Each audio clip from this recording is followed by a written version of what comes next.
Hi friends, ನಾನು ಈ ಥರ ರೆಡಿ ಆಗಿದ್ದೀನಿ. ಅಲ್ಲಿ ನಮ್ಮ ಮೊಸೆಗೆ ಕರಳೆ ಸಾರು ಮಾಡ್ತಾಯಿದ್ದೀನಿ. ಬೆಳಿಗ್ಗೆ 4 ಗಂಟೆಗೆ ಎದ್ದು ಪೂಜೆ ಎಲ್ಲ ಆಯಿತು ನೋಡಿ. ಸೊ ಇವಾಗ ಪೂಜೆ ಮಾಡಬೇಕು. ನಮ್ಮ ಮನೆಯವ್ರ ಕೆಲ್ಸಕ್ಕೆ ಹೋಗಿ ಟೈಮ್ ಆಗುತ್ತೆ. ಚೆನ್ನಾಗಿ ಕಾಣಿಸ್ತಿದ್ದೀನಾ ನೋಡಿ ಫ್ರೆಂಡ್ಸ್. ನಾನು ಈ ಥರ ದೇವರಿಗೆ ಸಿಂಪಲಾಗಿ ಅಲಂಕಾರ ಮಾಡ್ಕೊಂಡಿದ್ದೀನಿ. ಯಾಕೆಂದರೆ ನೆಕ್ಸ್ಟು ಅಮ್ಮಲಕ್ಷ್ಮಿ ಬರ್ತಿದೆಯಲ್ವ, ಫುಲ್ಲು ನಾನು ದೇವ್ರ ಮನೆಯೆಲ್ಲ ಕ್ಲೀನ್ ಮಾಡಿ ದೇವ್ರಿಗೆ ಹೊಸ್ದಾಗೆಲ್ಲ ಬಟ್ಟಿಟ್ಟು ಮಾಡಬೇಕಾಗುತ್ತೆ. ಅದಕ್ಕೋಸ್ಕರ ಸಿಂಪಲಾಗಿ ಈ ಥರ ಮಾಡಿಕೊಂಡೆ. ದೇವ್ರ ಮುಂದೆ ನೋಡಿ ಕಾಲು ತೊಳೆಯೋಕ್ಕೆ ಇಟ್ಟಿದ್ದೆಲ್ಲ ದೇವ್ರ ಮುಂದೆ ಇಟ್ಟು ಆಶೀರ್ವಾದ ತೊಗೊಂಡೆ. ಪ್ರತಿ ಸಲ ಏನು ನಾನು ಈ ಥರ ಮಾಡ್ತಾ ಇರಲಿಲ್ಲ, ಬಟ್ ಈ ಸಲ ಯಾಕೋ ದೇವ್ರ ಮುಂದೆ ಇಟ್ಬಿಟ್ಟು ಅದಾದಮೇಲೆ ತೊಗೊಂಡೋಗಿ ಪಾದ ಪೂಜೆ ಮಾಡೋಣ ಅಂತೇಳಿ ದೇವ್ರ ಮುಂದೆ ಇಟ್ಟಿದ್ದೆ. ಅದಲ್ಲದೆ ನಮ್ಮ ಮನೆಯವರು ಬೇಗ ಎಬ್ಸು ಸ್ವಲ್ಪ ಇವತ್ತು ಬಿಳಿ ಎಕ್ಕದ ಕಡ್ಡಿ ಮತ್ತು ಅಂಕಲೆ ಕಡ್ಡಿ ಮತ್ತು ಬ್ರಹ್ಮದಂಡೆ ಗಿಡ ಅದು ಬೇರೆ ಸಮೇತ ತಂದು ಮನೆಗೆ ಕಟ್ತಾರೆ. ಸೊ ಹೋದ ವರ್ಷ ನಾವು ಮನೆ ಕಟ್ಟಿದ್ವಿ. ಈ ಸಲ ಉಳಿನ ಮನೆ ಕಟ್ಟೋಣ ಅಂತ ಹೇಳಿ ಅಂದ್ಕೊಂಡಿದ್ದು. ಅದಕ್ಕೋಸ್ಕರ ಬೇಗ ಎಬ್ಸೊಂದಿದ್ರು. ಎದ್ದಿದ್ದು 6:30. ಅದಾದಮೇಲೆ ನೋಡಿ ನಂಗೆ ಗಂಧದ ಕಡ್ಡಿ ಬೆಳಬೇಕಾದ್ರೆ ನಗು ಬಂದುಬಿಡ್ತು. ಸೊ ಯಾರೆಲ್ಲ ಅಬ್ಸರ್ವ್ ಮಾಡಿದ್ರೆ ಗೊತ್ತಿಲ್ಲ. ನಮ್ಮ ಮನೆಯವರು ಯಾಕೆ ಹಿಂಗಾಗ್ತಿದ್ಯಾ ಅಂತ. ನನಗೇನೋ ಗಂಧದ ಕಡ್ಡಿ ಅಪರೂಪಕ್ಕೆ ಪೂಜೆ ಮಾಡ್ತೀವಲ್ಲ, ಸೊ ಅದೊಂಥರ ಅನಿಸ್ಬಿಡುತ್ತೆ. ಡೈಲಿ ಮಾಡಂಗಿದ್ದರೆ ಆ ಥರ ಅನಿಸ್ತಿರ್ಲಿಲ್ವೇನೋ.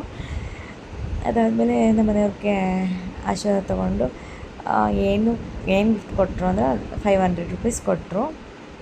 ಸಾಕು, ಅವ್ರ ಹತ್ರ ಏನಿರುತ್ತೋ ಅದೇ ಕೊಟ್ಟರೆ ಅಲ್ವಾ, ಅದೇ ನನ್ನ ಖುಷಿ. ಸೊ ಇದಾದಮೇಲೆ ಇದೆಲ್ಲ ಆದಮೇಲೆ ಲಾಸ್ಟ್ ಗಂಟೆ ವಿಡಿಯೋ ನೋಡಿ. ನಾನು ತುಂಬ ವಿಷಯಗಳನ್ನ ಶೇರ್ ಮಾಡ್ಕೊಳ್ಳೋದಿದೆ ನಿಮ್ಮ ಹತ್ರ. ಹಾಯ್ ಫ್ರೆಂಡ್ಸ್, ನಾನೀಗ ಮಧ್ಯಾಹ್ನ 2 o'clock ಮೇಲಾಗಿದೆ. ಸೊ ನಿಮ್ಗೆ ನನ್ನ ವಾಯ್ಸ್ ಕೇಳಿಸ್ತಿದೆಯಾ ಗೊತ್ತಿಲ್ಲ. ನನ್ನ ಮಗಳು ಮಲಗಿದ್ದಾಳೆ. ಸೊ ವಿಡಿಯೋಲಿ ಕೈ ಹಿಂಗಂದರೆ ಹಿಂಗೋಗುತ್ತೆ. ಸೊ ನಾನು ಯಾವುದೇ ಮೈಕ್ ಏನು ವೇರ್ ಮಾಡಲ್ಲ. ಸೊ ಹಾಗೆ ನಾನು ಮಾತಾಡ್ತೀನಿ.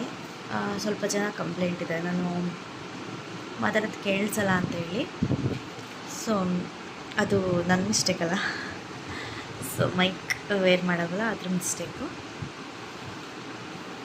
ಸೊ ನಾನಿನ ಮೇಲೆ ಯೂಟ್ಯೂಬ್ಗೆ ವೀಡಿಯೋಸ್ ಸಾಕಲ್ಲ. ಯಾಕೆಂದರೆ ಇದು ಲಾಸ್ಟ್ ಬ್ಲಾಗ್ ನಂದಿದ್ರಲ್ಲಿ. ಯಾಕೆ ಅಂದರೆ ಇವತ್ತು ಅದಕ್ಕೆ ಖುಷಿಯಾಗಿ ವೀಡಿಯೋ ಮಾಡಾಕ್ತಾಯಿದ್ದೀನಿ. ಯಾಕೆ ಅಂದರೆ ಅದು 1 year ಆದಮೇಲೆ ಮಾನಿಟೈಸೇಷನ್ ಆಗೋಲ್ಲ. ಅದಾಗಲಿಲ್ಲ ಅಂದಮೇಲೆ ವೇಸ್ಟ್. ನಾವು ಏನೇ ಎಫರ್ಟ್ ಹಾಕಿದ್ರು, ಏನೇ ಮಾಡಿದ್ರು, ಸುಮ್ಮನೆ ನಮ್ಮ ಎಂಟರ್ಟೈನ್ಮೆಂಟ್ ಮಾಡಿದ್ರು ವೇಸ್ಟೇ ಅಲ್ವಾ. ಅದರಿಂದ ನಮಗೇನಾದರೂ ಒಂದು ಒಳ್ಳೆಯದಾಗುತ್ತೆ ಅಂದರೆ ಓಕೆ. ಸುಮ್ಮನೆ ಏನಕ್ಕೆ ಹಾಕಬೇಕು, ಅದಕ್ಕೋಸ್ಕರ ಇದನ್ನ ಸ್ಟಾಪ್ ಮಾಡ್ತಾಯಿದ್ದೀನಿ. ಹಂಗಂತ ನಾನು ವೀಡಿಯೋಸ್ನ ಬಿಡ್ತೀನಿ ಅಂತಲ್ಲ. ಸೊ ಇದು ನನಗೆ ಫೇಲ್ ಆಗೋದಕ್ಕೆ ಏನು ಕಾರಣ ಅಂದರೆ ನಾನೇ ಕಾರಣ, ಇನ್ನೇನು ಅಲ್ಲ. ಸೊ ನೀಟಾಗಿ ವೀಡಿಯೋಸ್ ಹಾಕಲಿಲ್ಲ ಹೇಳ್ದಂಗೆ. ಸೊ ಮೈಕೆಲ್ಲ ನಾನು ತೊಗೊಬೇಕು. ಸೊ ತೊಗೊಂಡು ಮತ್ತೆ ಇನ್ನೊಂದು ಚಾನಲ್ನ ಮಾಡಿ ಅದಾದಮೇಲೆ ಒಂದು ಲಾಸ್ಟ್ ಬ್ಲಾಗ್ ಹಾಕ್ತೀನಿ. ನಾನು ಮತ್ತೆ ಒಂದು ಚಾನಲ್ ಮಾಡಿದ್ದೀನಿ ಅಂತ. ಯಾಕೆ ಇದರಲ್ಲಿರೋ ಸಬ್ಸ್ಕ್ರೈಬರ್ಸ್ ಎಲ್ಲ ನನ್ನ ಬ್ಲಾಗಿಗೆ ಬರಬೇಕಲ್ವ, ಅದಕ್ಕೋಸ್ಕರ. ಸೊ ಇನ್ನೂ ಒಂದು ಕಾರಣ ಇದೆ. ಸೊ ಫಸ್ಟ್ ವೀಡಿಯೋ ಮಾಡಾಕ್ದಾಗ ಹಳ್ಳೀಲಿ ಒಂಥರ ಕೆಟ್ಟದಾಗಿ ರಿಯಾಕ್ಟ್ ಮಾಡ್ತಾರೆ ಆಯಿತಾ.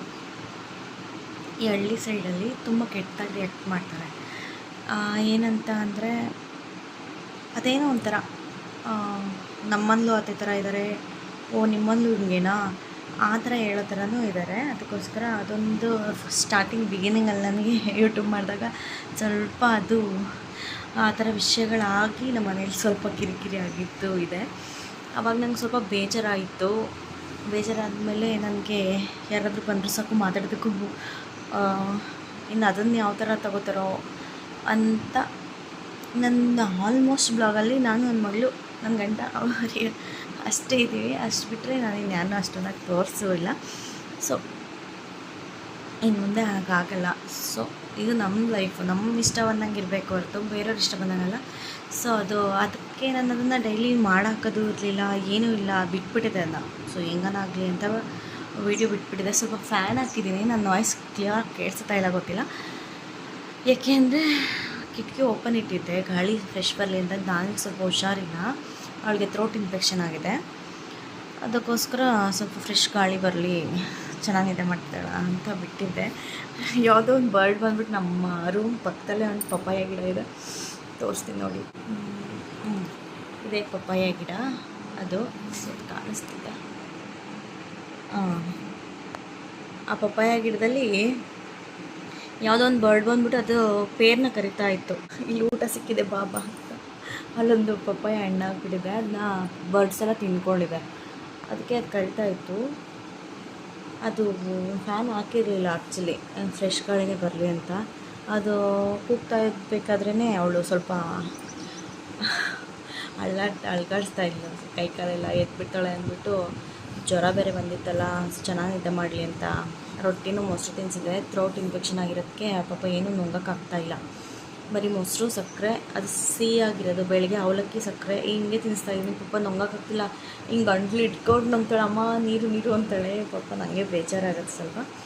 ಸೊ ಒಟ್ಟಿನಲ್ಲಿ ಈ ಬ್ಲಾಗ್ನ, ಈ ಚಾನಲ್ನ ನಾನಿನ್ನು ಯೂಸ್ ಮಾಡಲ್ಲ. ಸೊ ಇದರಲ್ಲಿ ಇರೋ ವೀಡಿಯೋಸ್ನೆಲ್ಲ ಡಿಲೀಟ್ ಮಾಡಲ್ಲ, ಯಾಕೆಂದರೆ ಇದೆಲ್ಲ ನನ್ನ ಮೆಮೊರೀಸ್. ಇಷ್ಟು ನನ್ನ ಮಗಳದೆಲ್ಲ ಇದೆ, ಅದಕ್ಕೋಸ್ಕರ ನಾನು ಡಿಲೀಟ್ ಮಾಡಲ್ಲ. ಬಟ್ ಇದು ಚಾನಲ್ ಇರುತ್ತೆ, ಬಟ್ ಯೂಸ್ ಮಾಡಲ್ಲ ಅಷ್ಟೇ. ಇನ್ನೊಂದು ಚಾನಲ್ ಓಪನ್ ಮಾಡ್ತಿದ್ದೀನಿ ಆಗಸ್ಟ್ 15ರಿಂದ. ಸೊ ಆವಾಗ ನೀವೆಲ್ಲರೂ ಅದ್ರ ಚಾನಲ್ ನೇಮ್ ಕೂಡ ನಾನು ಹೇಳ್ಬಿಡ್ತೀನಿ, ಯಾಕೆಂದರೆ ನಾನು ಈ ಸಲ ಯಾವುದೇ ಥರದ ಆರ್ಟಿಫಿಷಿಯಲ್ ನೇಮ್ಸ್ ಇಡೋಲ್ಲ. ನಾನಂತೂ ನನ್ನ ಗಂಡಂದೇ ಇಡ್ತೀನಿ, ರೂಪಾ ಅನಿಲ್ ಅಂತ. ಸಾರಿ, ಕನ್ಫ್ಯೂಸ್ ಆಗ್ತದೆ ನನಗೇ. ರೂಪಾ ಅನಿಲ್ ಬ್ಲಾಗ್ಸ್ ಅಂತ ಆಲ್ರೆಡಿ ಅದರದ್ದು ಇನ್ಸ್ಟಾಗ್ರಾಮ್ ಓಪನ್ ಆಗಿದೆ, ರೂಪಾ ಅನಿಲ್ ಬ್ಲಾಗ್ಸ್ ಅಂತ. ಸೊ ನಾನು ಏನೇನು ವೀಡಿಯೋಸ್ ಮಾಡ್ತೀನಿ ಅದನ್ನು ಇನ್ಸ್ಟಾಗ್ರಾಮ್ಗೂ ಹಾಕ್ತಾಯಿರ್ತೀನಿ, ಮತ್ತು ಯೂಟ್ಯೂಬೆಲ್ಲ ಅಪ್ಲೋಡ್ ಮಾಡ್ತಾಯಿರ್ತೀನಿ.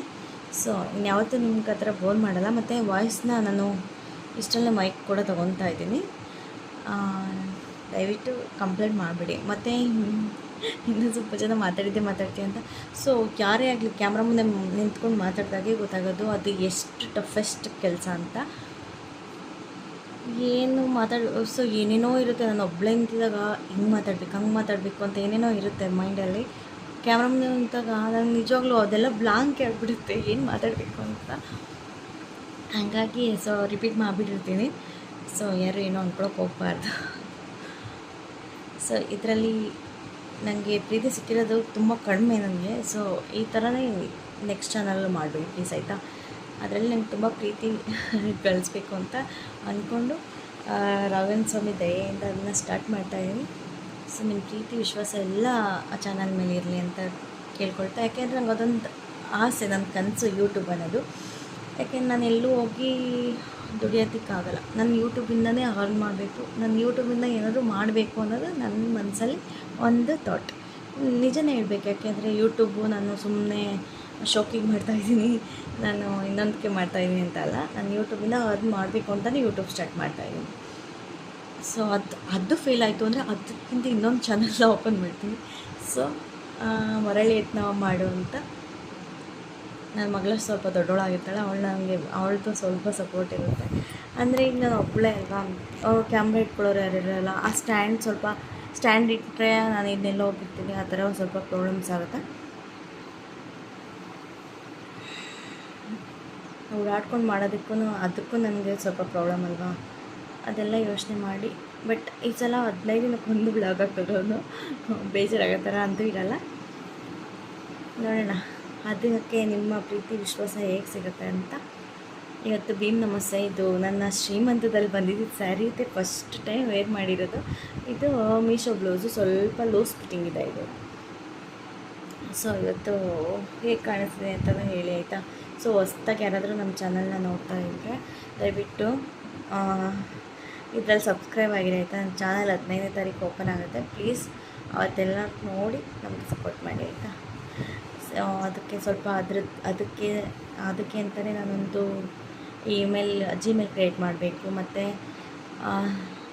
ಯೂಟ್ಯೂಬು ಮತ್ತು YT ಸ್ಟುಡಿಯೋ ಎಲ್ಲ ಆಲ್ರೆಡಿ ಇದೆ. ಅದಕ್ಕೆ ಇದನ್ನು ಲಾಗೌಟ್ ಮಾಡಿ ಅದು ಲಾಗಿನ್ ಮಾಡ್ತೀನಿ ಅಷ್ಟೇ, ಇನ್ನೇನು ಮಾಡಲ್ಲ. ಆಲ್ರೆಡಿ ಇದು ರೂಪಾ ಅನಿಲ್ ವ್ಲಾಗ್ಸ್ ಅಂತ ಹೇಳಿ ಇನ್ಸ್ಟಾಗ್ರಾಮಲ್ಲಿ ಮಾತ್ರ ID ಇದೆ, ಹೋಗಿ ಎಲ್ಲರೂ ಅಲ್ಲೂ ಫಾಲೋ ಮಾಡಿ, ಆಯಿತಾ? ಯಾರೆಲ್ಲ ನೋಡ್ತಾ ಇದ್ದೀರಾ ಅಲ್ಲಿ ಫಾಲೋ ಮಾಡಿ. ಅಲ್ಲಿ ಫಾಲೋ ಮಾಡಿದ್ರೆ ನಿಮ್ಗೆ ಗೊತ್ತಾಗ್ಬಿಡುತ್ತೆ ನಾನು ಯಾವಾಗ ಓಪನ್ ಮಾಡಿದಾಗ ಅದ್ರ ಲಿಂಕ್ ಬರುತ್ತಲ್ವ, ಅದರಿಂದ ನೀವು ನನ್ನ ಸಬ್ಸ್ಕ್ರೈಬ್ ಮಾಡ್ಕೋಬೋದು. ಅದಕ್ಕೋಸ್ಕರ ಓಕೆ ಫ್ರೆಂಡ್ಸ್, ಇವತ್ತು ನಂಗೊಂಥರ ಏನಿದ್ರೂ ಹೇಳ್ಕೊಬೋದು, ಅದು ನಮ್ಮ ಮಿಸ್ಟೇಕ್ ಆಗಿರೋದ್ರಿಂದ. ಈಗ ಒಬ್ಬರು ನಮ್ಮನ್ನು ಬೆಳ್ ಮಾಡಿ ಇಲ್ಲ ನೀನು ಈ ಥರ ಮಿಸ್ಟೇಕ್ ಮಾಡ್ತಿದ್ಯಾ ಅಂತ ಅದನ್ನ ತಿದ್ಕೊಳ್ಳೋಕ್ಕೆ ಆಗಿರುತ್ತೆ. ನನಗೆ ಯಾರು ಏನು ಹೇಳಿದ್ರು ಬೇಜಾರಿಲ್ಲ. ಸೊ ಓಕೆ, ಇನ್ನು ಮುಂದೆ ಆ ಥರ ಏನೂ ಮಿಸ್ಟೇಕ್ ಆಗ್ತಿರೋದ್ರೆ ನೋಡ್ಕೊತೀನಿ ಅಂತ ಹೇಳ್ತಾ ನಾನು 2 ಮಾತು ಮುಗಿಸ್ತಾ ಇವತ್ತಿಂದ ಈ ಚಾನಲಲ್ಲಿ ನನ್ನ ವೀಡಿಯೋಸ್ ಹಾಕೋದು. Okay friends, thank you. ಹೋಗಿ ಇಲ್ಲಿರೋರೆಲ್ಲ ಇನ್ಸ್ಟಾಗ್ರಾಮಲ್ಲಿ ದಯವಿಟ್ಟು ಫಾಲೋ, ಅಷ್ಟೇ ನಾನು ಹೇಳೋದು. Okay, thank you friends, thank you so much.